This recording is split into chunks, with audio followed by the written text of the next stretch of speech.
It's almost noon on Friday, December 19th. Katie Tur on MSNBC just interviewed one of Jeffrey Epstein's survivors, a woman named Marina Lacera. It was a very powerful interview. She interviewed her because today is the day the Epstein documents are supposed to be released. And she's a woman now, but when she was being trafficked and abused by Jeffrey Epstein, that started when she was 14 years old. And they showed a photo of her when she was 14 years old. And frankly, she looked younger than 14 years old. I think she was wearing braces. I mean, she had the hairstyle of a middle school girl. She was a child. It is obvious from her physical appearance that she was a child. And she was listed in the 2019 indictment of Jeffrey Epstein as minor victim number one. Their full names were not used in the indictment document. And, given that today is the day that the documents are supposed to come out, Marina is feeling a lot of emotions.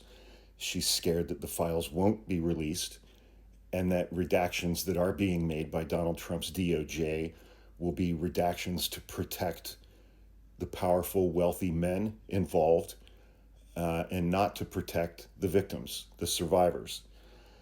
When her experiences with Jeffrey Epstein began, she said that he made it clear to her that he owned her, that he owned the young girls that he was doing this stuff to.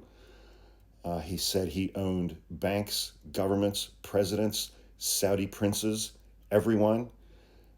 She said he made it clear that you belonged to him. And he was very manipulative and said, be careful who you talk to. I know everyone. She said we were kids, we were children. But then she said men do this kind of thing to women at any age. And every woman has experienced something along these lines. He constantly said things like, I own people, I can make things happen. She saw Ghislaine Maxwell at his Manhattan apartment. She said she had a horrible experience with Ghislaine Maxwell, but did not go into detail. She also made it very clear that every time she went to Epstein's Manhattan home, she saw his employees, his drivers, maids, a cook, a chef. She said there was a camera room, I think on the first floor, with a whole bank of monitors for all of the video cameras that were in the home. And there was always somebody in that room monitoring all of those video feeds. She said he was always watching us. There were also cameras in the massage rooms. She said all of his employees saw her and a friend of hers who was also going there. All of his employees saw her and the other girls. All of them knew how young they were just by their physical appearance. There was a waiting room outside of Epstein's office. She would often see other girls coming downstairs. She said his employees absolutely knew what was going on in that house and what Jeffrey Epstein was doing to these young girls. She said there was no possible way for his employees to not know what was happening and what was being done to these girls, especially since there was a camera room showing everything on monitors. She said, I was so young, and she's like, I just remember thinking that I guess this is just what wealthy people do. She said everybody in the house knew what was happening. The maids who worked there were dressed like French maids and used to walk her and her friend upstairs to the massage room.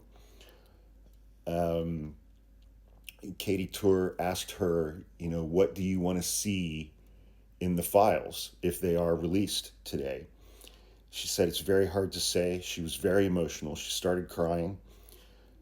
She said, will it bring these wealthy, powerful men to justice, or will their names be redacted and continue the cover up?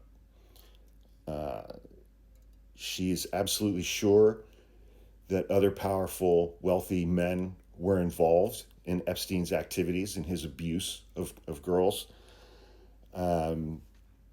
She says, everybody knows now what Prince Andrew did to Victoria Giuffre Roberts, who took her own life earlier this year. Why hasn't he been criminally prosecuted? The same for Trump. She said she never saw Trump, but wants to know why Trump hasn't been criminally prosecuted. She said many of the other survivors are scared of the powerful men that are involved. Those men still have power to hurt them. She said many of them are scared and are in hiding. She spoke about her interview with the FBI relative to Jeffrey Epstein's 2019 indictment. She said she was the first victim interviewed by the FBI in New York City. She was recalled being under a tremendous amount of pressure as far as to whether or not give them the names of other victims, other survivors. She didn't know whether she wanted to out other young women as being victims of Jeffrey Epstein. And she said she felt a tremendous amount of pressure in that regard during that interview. It was a very hard interview to watch. It was a very emotional interview to watch. And at one point during the interview, she mentioned, thinking back on herself at 14 years old, sitting in the waiting room outside of Jeffrey Epstein's office, waiting for one of the maids to come downstairs and get her and take her up to Jeffrey Epstein's massage room. She was 14 years old, and she says, I have a 12-year-old daughter now, and I see myself in her. And she's like, I love my 12-year-old daughter, but she has absolutely no idea what goes on in the world. And she's like, and I didn't either when I was 14. I had no idea. She was like, I guess this is just what wealthy people do in the United States of America.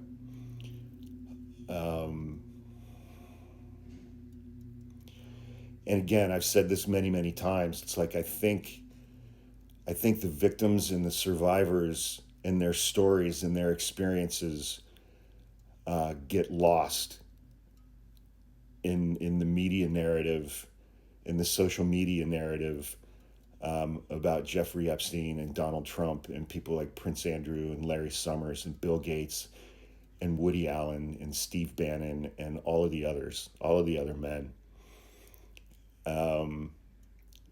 These young women went through absolutely horrifying things at the hands of at least Jeffrey Epstein and Prince Andrew when they were little girls. They were 14 years old, I mean, they were children.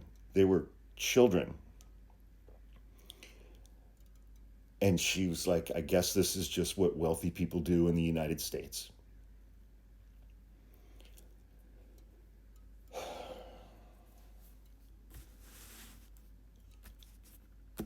And she has a 12-year-old daughter today, man.